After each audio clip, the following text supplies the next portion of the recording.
2018 has been another fulfilling year for the European Space Agency, marked by many achievements. In Earth observation, the first wave of Sentinel satellites in orbit was completed with the April launch of Sentinel 3B. As part of the EU's Copernicus programme, these Sentinels are an operational tool to better understand our planet and monitor climate change. In August, another new Earth Explorer satellite was launched, the long-awaited Aeolus satellite. Launched from Kourou, this polar orbiting satellite will provide wind data for the meteorological community. Aeolus is the first satellite ever to gather wind profiles from space using a LiDAR instrument. Also for meteorology, METOP-C was launched from Kourou in November. This EUMETSAT satellite represents the end of a cycle, as it's the last of 3 METOP first-generation satellites. The contribution of METOP satellites is so great that they account for 30% of the numerical weather prediction. In July, the flagship programme with the European Commission, Galileo, reached an important milestone. With another launch of an Ariane 5 from Kourou, there are now 26 satellites in orbit.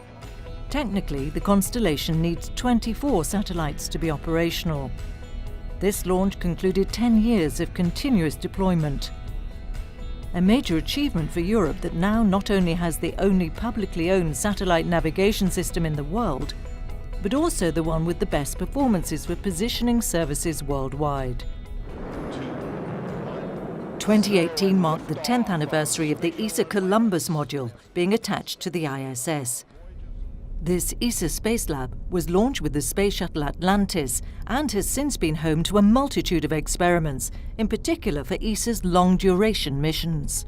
The latest one, Horizons, started in June when German astronaut Alexander Gerst joined ISS from Baikonur.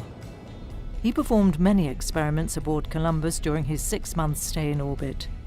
For 10 years, ESA has had an almost continuous presence with its ESA astronauts aboard the ISS. Looking beyond ISS, ESA is also working with NASA on the development of its future Orion spacecraft. In November, the European Service Module that will support Orion was shipped to Kennedy Space Center. This interplanetary mission spacecraft will fly beyond the Moon and back in 2020. In science, 2018 will be remembered for BepiColombo, the first ESA mission to Mercury, in cooperation with JAXA, the Japanese space agency. It launched in October with an Ariane 5. Now the 2 orbiters are on their way for a 7-year journey to the least studied planet of our solar system. In April, ESA made history with the release of the Gaia catalogue, the richest star catalogue to date. It includes unprecedented high-precision measurements of nearly 1.7 billion stars, and reveals previously unseen details of our home galaxy, the Milky Way. It provides mankind with the most accurate information yet on star positions, brightness, distance, motion, colour and temperature. A strong basis for future discoveries.